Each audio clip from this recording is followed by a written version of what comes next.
बहुत से लड़कों को देखते हैं कि सुबह 4 बजे उठते हैं। हमने अपनी लाइफ में कभी 4 बजे नहीं उठेंगे तो पूरा दिन डिस्टर्ब रहेगा। आप जिस समय कंफर्टेबल है उस समय उठिए, लेकिन हाँ एक बात जरूर याद रखिएगा, जितना जल्दी उठेंगे उतना ज्यादा आपके पास वर्क टाइम ज्यादा रहेगा। अब देर से सो के उठेंगे तो आप एक अच्छा सा वर्किंग टाइम को गंवा चुके रहेंगे। तो एटलीस्ट कोशिश कीजिए कि भाई बहुत से बहुत तो 6-7 के बीच में उठ ही जाइए। और पहले उठते हैं तो ये अच्छी बात है, लेकिन ऐसा नहीं है कि जो पहले नहीं उठते हैं उनके लिए बहुत गलत बात।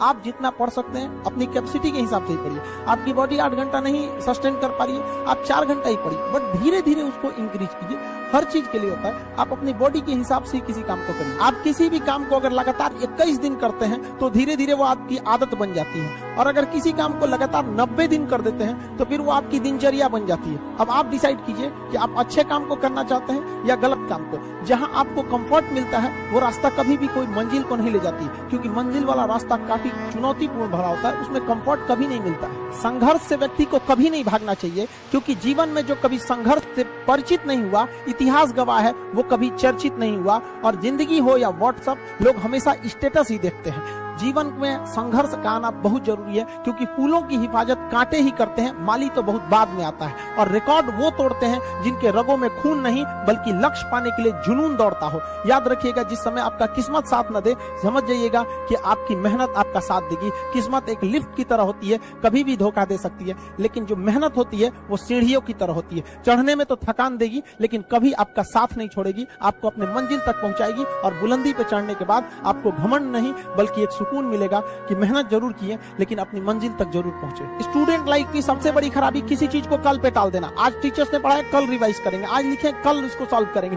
कल पे कोई नहीं टालना चाहिए। जिसने ये कल किया या हमको ये करना चाहिए, उनको तो असफलता फिक्स है, उसने असफलता की दहलीज पे पैर रख दिया। जिसने किया कल, दिन गया टल। जिसने कहा परसों, बीत गए बरसों। और जिसने कहा आज, उसी ने किया राज। जीवन में संस्कार का भी बहुत बड़ा मोल होता है। आप अपने विचारों से स्वतंत्र रहिए, लेकिन संस्कारों से बंधे रहिए। कभी भी अहंकार मत रखिए, क्योंकि आप कितनी भी बुलंदी पर क्यों न चले जाएं, लेकिन याद रखिएगा आसमान में बैठने की जगह नहीं होती है। जो भी बुलंदी पे जाएगा उसको एक ना एक दिन, आज नहीं तो कल, उसको वापस इस धरती पर आना है। इसलिए बुलंदी को देखकर बहुत जल्दी घमंड में नहीं आना चाहिए। और हमेशा याद रखिए, बड़े बुजुर्गों से मिलकर बैठना चाहिए, उनसे बातें करना चाहिए। बड़े नायाब होते हैं ये लोग, कुछ लम्हों में जिंदगी के तजुर्बे बता देते हैं। याद रखिएगा, समय, सम्मान और विश्वास, ये 3 ऐसी चीजें होती हैं जो एक बार अगर हाथ से चली गई तो फिर दोबारा लौट के कभी नहीं आती। जीवन में सबके प्रति दया का भाव रखना चाहिए। और सबसे बेशर्म चीज अगर कोई इस दुनिया में है तो वो गरीबी है।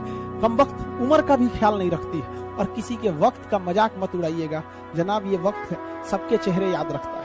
सबके प्रति दया और आदर की भावना रखिएगा। कभी जानवर मिले तो उनके लिए भी 2 रोटी निकाल लीजिएगा, क्योंकि जनाब इन्हें नहीं पता है कि खाने के लिए पैसे देने पड़ते हैं। हम सब टीचर्स डे मनाते हैं, मदर डे, फादर डे, कई सारे डे को मनाते हैं। काश एक रोटी डे होता कि कम से कम उस दिन तो देश के गरीबों को भरपेट खाना मिल सकता था। ये जिंदगी है, इसे सीखना बड़ा मुश्किल होता है, क्योंकि जब तक ये समझ में आती है ये आधी खत्म हो चुकी रहती है। इस जिंदगी में आप चाहेंगे कुछ, मिलेगा कुछ, बनना कुछ और रहेगा।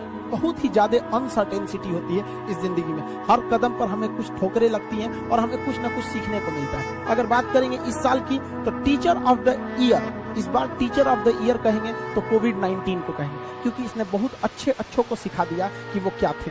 चंद गज 2 गज जमीन में दफनाया गया उसे, जो करोड़ों का मालिक हुआ करता था। सबको समझ में आ गया कि पैसा धरा का धरा रह जाता है, इंसान कठपुतली है। इसलिए मिल बांट कर रहिए, जितनी जिंदगी है एक दूसरे से संपर्क में रहिए, एक दूसरे के दुख में सुख में भाग लीजिए। किसी के सुख में जाइए या न जाइए, लेकिन दुख में जरूर साथ दीजिए, क्योंकि अपने वो नहीं होते हैं जो तस्वीर में साथ हों, अपने वो होते हैं जो तकलीफ में साथ देते हैं। इस बार इस कोरोना ने बहुत सारे लोगों को, अपनों को खोया। शायद ही कोई ऐसा गांव होगा जहां अपनों ने नहीं, अपने किसी अपनों को नहीं गंवाया हो। तो उन सब की आत्मा को भगवान शांति दे, उनके परिवार के लोगों को यह हिम्मत दे कि वो इस दुख की घड़ी को निपट सके, इससे जल्दी से बाहर आ सके। और जितने लोग हैं जो अभी कोरोना भी पूरी तरह से खत्म नहीं हुआ, वैक्सीनेशन को बहुत तेजी से करें, ताकि ये जनजीवन पूरी तरह से अपनी पटरी पर आ पाए। देखिए, बहुत सारे लोगों का कहना है कि कोरोना ने उनका बिजनेस बर्बाद कर दिया, उनका आय का साधन बर्बाद कर दिया, परिवार उजाड़ दिया।